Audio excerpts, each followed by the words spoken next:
Welcome to Documentary First, an inside look at a first-time filmmaker's journey. I am your host, Josh Lindsay from the Movie Proposal Podcast. And with us is our first-time filmmaker, Christian Taylor. Hey, Josh Lindsay. And when I say with us, I mean like last time, not really with us. We're all Zooming from across the DuPage County, Chicagoland area because we are quarantined, right? We are. Yep. And that yep came from our trusty dusty research extraordinaire button pushing guy helping us with Zoom and recording, Jason Rugg. Hey there. Hey, there's that hey there I missed. I'm bringing it back. I'm so glad. I miss you guys. I hate not sitting in the same space with you. I mean, I'm thankful we have the video, but it's just not the same. No, I'm ready to be around human beings again, besides my children and my lovely wife. I'd say it's saving me a lot of money from you guys stealing all my snacks, so that's good. Whatever. Well, I'm glad we can help you out in that department. I'm saving a lot of money, I think, period, like not driving anywhere, not eating out, and certainly not traveling for the film. So that's one good way to make your budget last. Yeah. Stay at home. There's a bright side to everything. Yes. Anyway.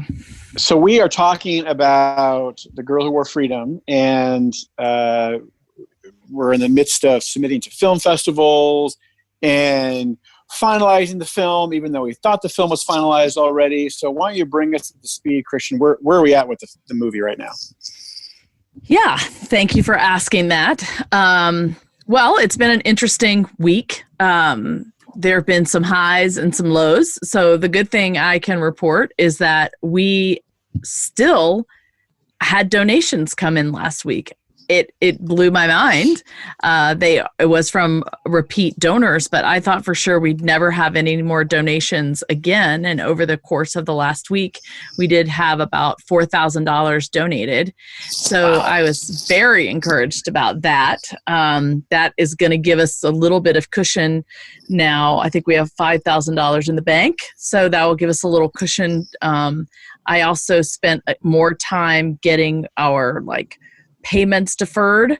So we've got some time paying our minimums on the production debt we have. And I was looking for some loans and grants. And I've spent a lot of time doing that this week, trying to figure out how we can still have some income, even though our donations have, really scaled down.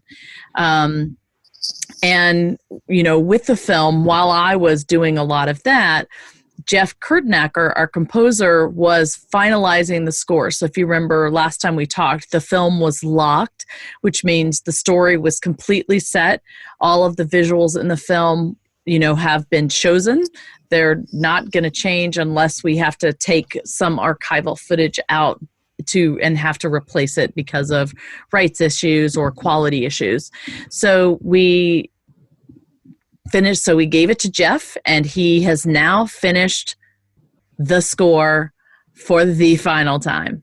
All right. Yeah, it's super exciting. And we were hoping that we would be able to, hire a symphony to play his score and have live instruments, but that still has not happened. That can still happen. So it will not be live instrumentation for the film festivals. However, if we do get a sponsor like Michelin, if they came on board, we would use part of that money to rent a studio and hire musicians to come in for Jeff to direct them. And, we would have a beautiful instrument-filled score.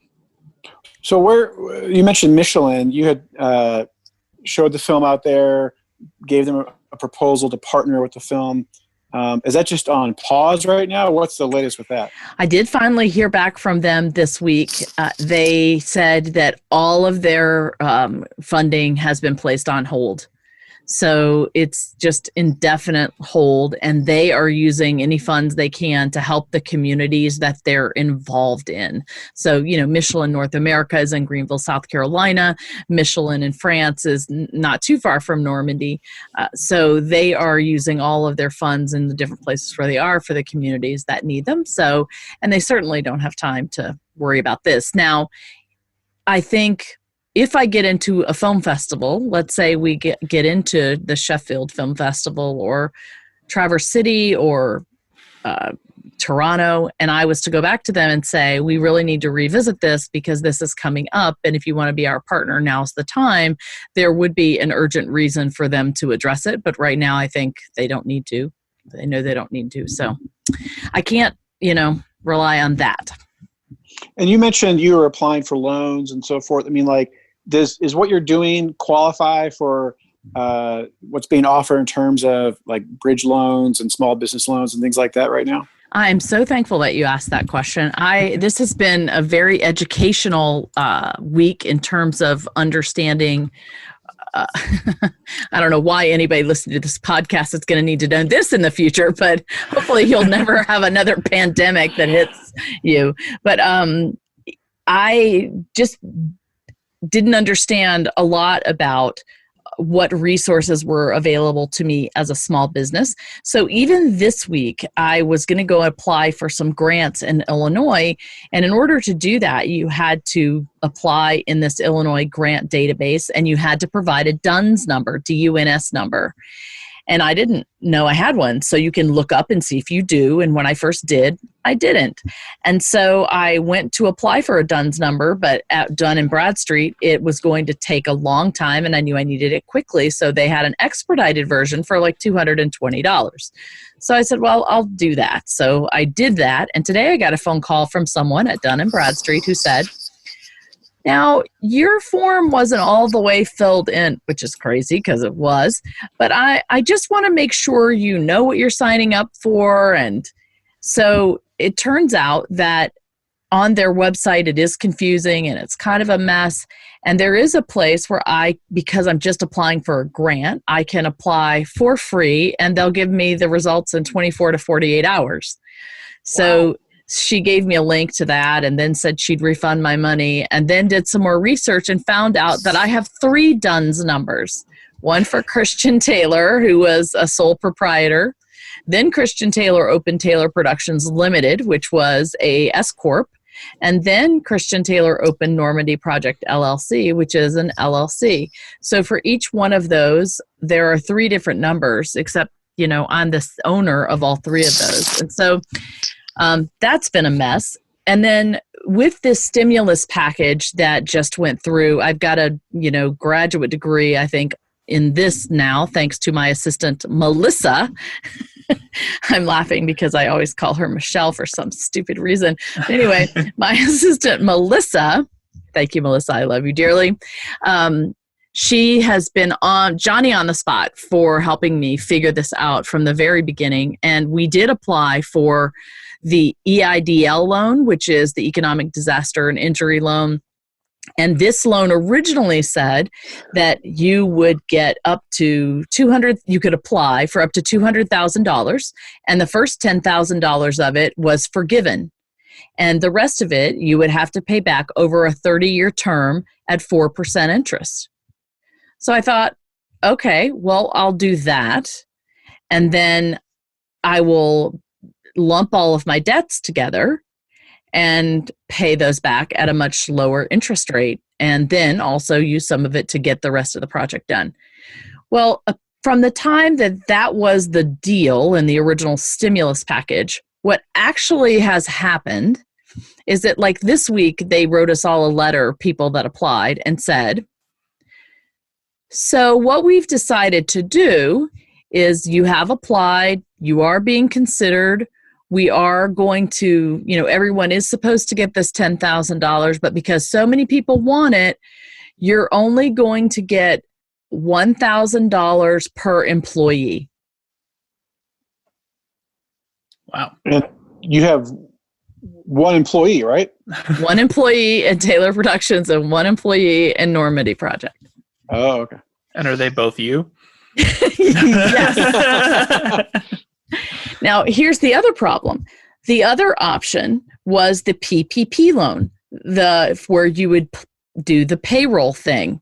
And you could apply for this PPP loan through your local bank, and they would give you the loan, at lower interest, and you would be able to get a lot of it forgiven if you used it to pay your payroll.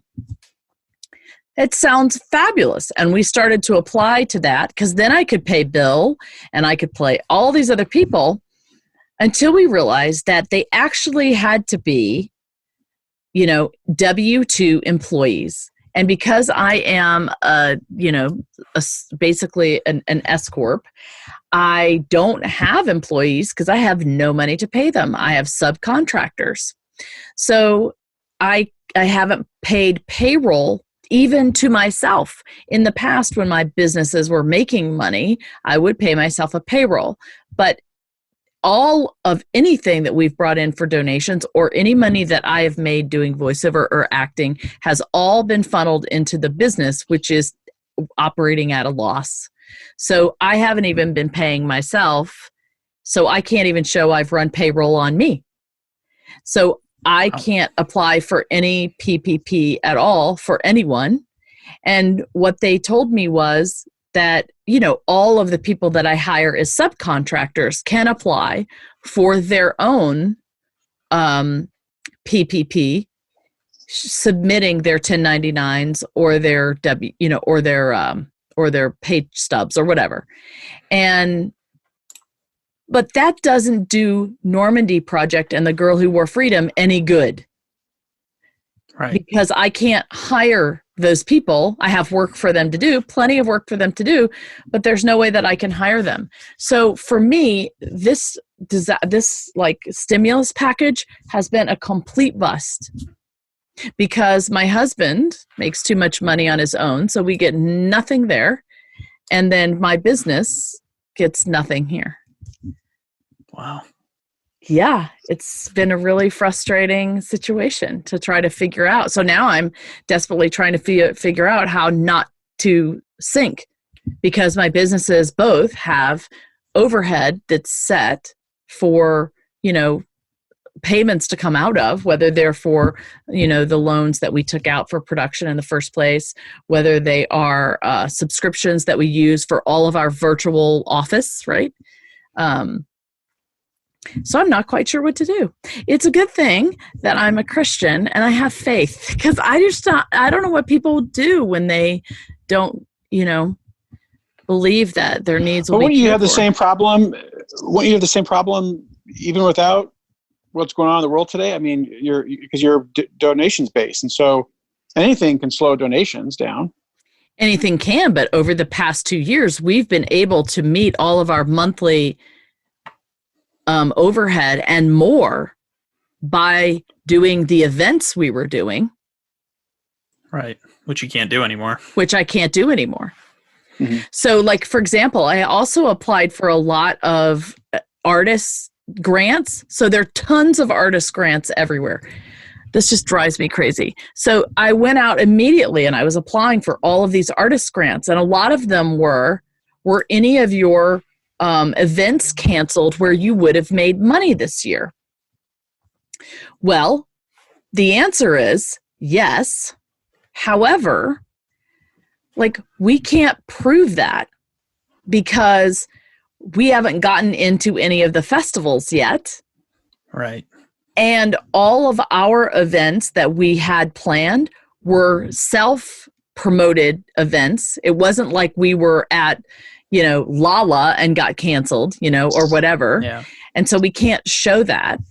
And then when I go to fill out all the forms, they're only wanting to give money to people that can't pay for food. I mean, as they should, can't pay for food or for medicine or for things like that. But so I fall in no man's land in every single place. Whereas if we were in a situation where I could continue to have screenings to raise money, people around the world weren't trying to hoard their money so that they can have it, in case something happens. and so well, in terms of film festivals you're going to submit to or already have you heard of any film festivals canceling, or is it still are they still planning to go forward? So all of the film festivals are handling it in different ways, and a lot of them are still trying to figure out how they're going to handle it. The first documentary film festival that we submitted to, the Sheffield Doc Fest, is in England the first week of June. We heard 2 weeks ago, March 31st, that they were going to do something different in a different format. So it wasn't going to be a physical film festival like they had scheduled it to be. It's going to take place in some different form. So we don't even know what the different form will be, and it will be later in the year. Speculation is that it will be an online festival. They were supposed to tell us today if we were an official selection or not. But now that's been delayed for 2 weeks. So we don't know that information yet. And this whole thing has changed our festival strategy. So for example, let's say hypothetically we get into the Sheffield Documentary Film Festival and they're going to have a virtual screening. Well, it's an amazing thing if we become an official selection, because that lets that's an Academy Award qualifying festival. And that means other big film festivals will be like, whoa, they got in there. We should take a look at them. Maybe we should have them here. It's really like kicks you off for the other film festivals that you've applied to. But and we were hoping that would be our world premiere. But now if they're going to be an online film festival, we don't want to premiere our film online, because many other festivals that may open down the road, like Toronto, have rules that if you've screened online, you cannot premiere at their festival. So the big festivals like Cannes and Toronto and Sundance and all of the ones that you may know usually have premiere requirements. They want you to be a world premiere or a North American premiere or a European premiere or something like that. And so if you've screened before, you're disqualified from that festival, basically. So we're now going to have to be very careful and wait for the right time. And so, yeah, it's kind of all mucked up. I'm not exactly sure what's going to happen. Well, why don't we do this? Why don't we shift gears? And you've gotten some listener questions. And then I know we've gotten some fan mail we'd like to read. So why don't I address a couple of listener questions here? Some people are asking about, how are the veterans doing right now? I'm assuming they're talking about the ones in your film, the ones you're in contact with.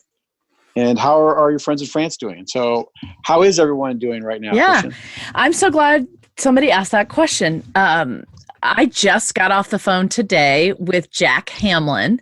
Jack is the veteran in our film that has the white jacket. He's actually a Coast Guard veteran. He jumped in the water, I don't know how many times, maybe like 27. So he saved 27 lives of guys that were just swimming, dying in the water, and he would jump off the boat and save them and bring them back onto his boat. So he saved so many guys' lives as a swimmer. And I called him today just to check on him. I mean, he was just so happy. He was happy to hear from me. He's doing well. He was funny, had such a great sense of humor. He was delighted to hear from me. And I have been calling around and checking up on them because I know that they're by themselves. They are all the ones that I've talked to totally alone. And people are bringing groceries to them, like usually their family members or people in the community. And I started thinking about these guys as I've been talking to them. I also talked to C.O. Bauer, who is doing well. And many of you will know him in our film as the veteran who nobody wanted to listen to more than 2 minutes. He's doing great, except he's just devastated that his whole entire life savings has gone down the tubes. I really felt for him because he said, he was doing well physically, emotionally, he was fine, but all of his retirement that he had been saving, either to take care of himself through the end of his life or to pass down to his family, was gone. because everything was in the stock market. Wait, he lost all his money? I mean, no, he didn't. I mean, he's exaggerating, but I mean, a large amount of it. You know, he felt very depleted. But other than that, you know, he still had a stiff upper lip and a positive attitude. And I talked to Gene Neely. Gene Neely, I talked to him a couple of days ago. Same thing. All super good spirits, following the law. And so I started thinking, I would like to interview each one of them, either with a video phone or over the phone. And I want to ask them, you know, they've seen so much history over the course of their lives. They've lived through the Depression. They lived through Pearl Harbor. They've lived through World War II. They lived through 9/11. They've lived through so many things. They lived through the Civil Rights Movement.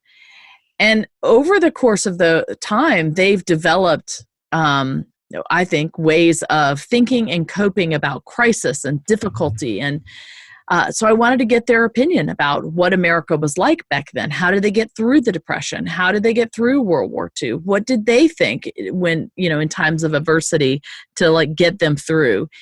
So I decided, I came up with a list of questions, and I've sent them now to these veterans, and I've had them thinking about the answers to these questions. And I'm going to call them or have someone videotape that, like video record them when they go to drop off their food or something. And we're going to start sharing that on social media, their answers, and just let them kind of encourage people. The other thing I did is I wanted to encourage them. So I came up with an idea where I opened a post office box. And when we post things about the veterans, we're going to have people send them letters. So we're going to put out this post office box address and have people send letters to these veterans. And then I'm going to pass them on to the veterans so that they can get some mail, and, you know, people can write them, you know, they can write people back if they want or whatever. But I figured that way we can encourage them and they cannot be alone. So I appreciate, that somebody's asking about them like that. And then my friends in France, I talked to Flavie and Thomas today. They made it back to France safely. They quarantined themselves for 14 days. And then they did just go and see their parents just the other day, but they had to go back to where they were living and stay by themselves. So France is saying that they're locked down at least through the middle of May, but everything is canceled through the end of July. Like museums are not going to be opened up. So they'll do maybe D-Day celebrations, very small and with family members or community members right there, but all of the events are canceled. Nothing's going to be happening. So that's very strange and sad. But everybody else there that I know, Danny and Jean-Marie and Flo Plana and Jenny and all of our, you know, dear cast members are over there. Everybody's healthy and enduring the same thing we are here. They're worried about us. They're more worried about us than they have been about anybody else, because they are very strictly following all the rules there, and they see the reports about Americans not doing that, so they're concerned about us. Well, let's shift gears one more time. We're going to hand it over to Jason. We got some fan mail. This would be a good note to end on. So, Jason, you want to pull a letter we got recently? Yeah, so this was a letter from Bill Allen.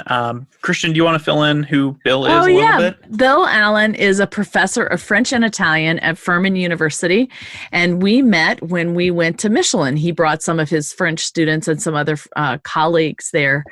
He's an amazing individual, and he was just very excited, I think, to meet the French cast members and to be a part of our screening in Michelin. So what did he say?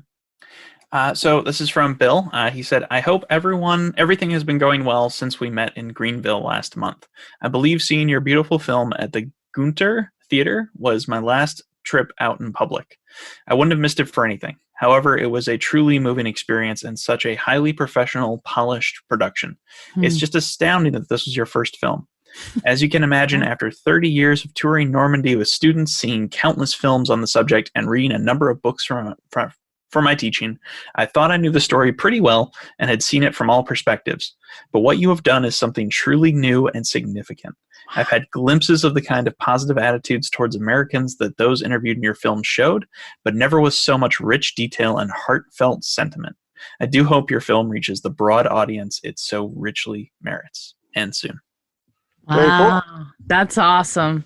That's so encouraging when I hear stuff like that, because I'm like, oh man, for somebody who's, been in the French world and been to Normandy 30 times and learned something new from my film, that's pretty incredible. That gives me, that's so exciting. Well, yeah, go ahead. I think it speaks to perspective because, people have, telling your story from your perspective or telling a story from different perspectives is what makes, a story interesting, even though you may be familiar with the characters, the history, the story, whatever it might be.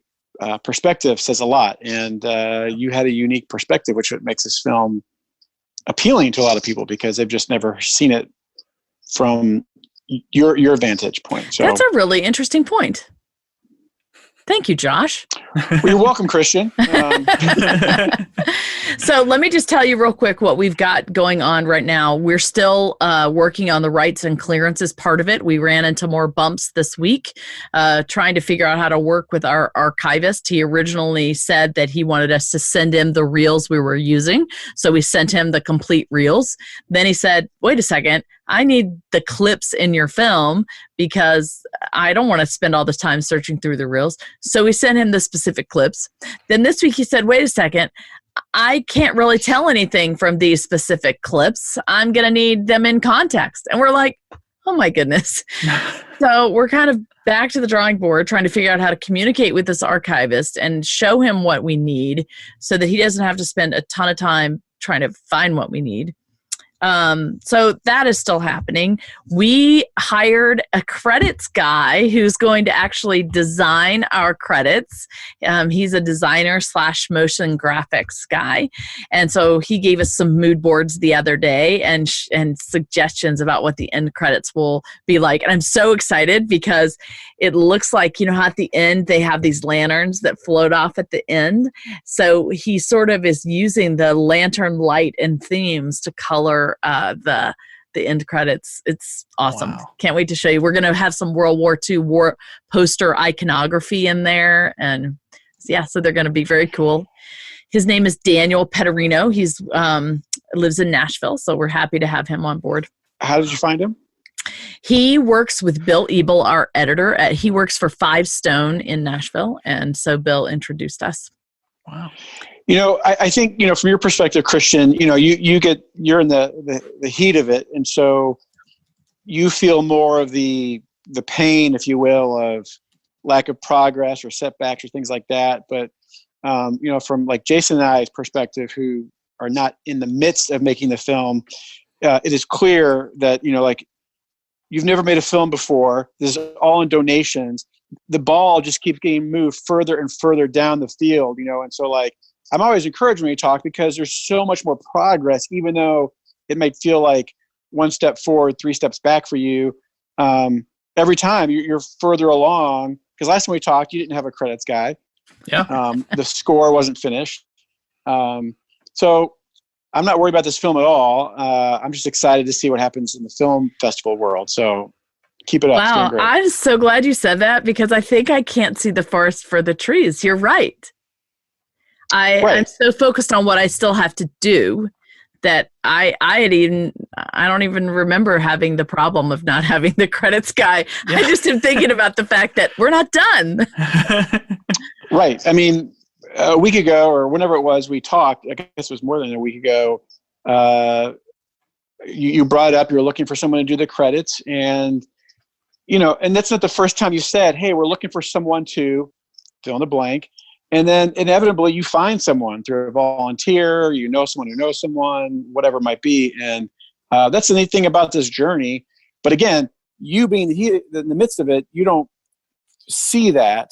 So people who are on the outside were like, Yeah, she's doing great. I'm glad for that. Well, let me just, you'll need to follow up next time with what's happening with the 4K finish situation. Because Bill and I learned this week that we've always known, sometimes I just want to shake my head. We've always known that we had to finish this in 4K for distribution.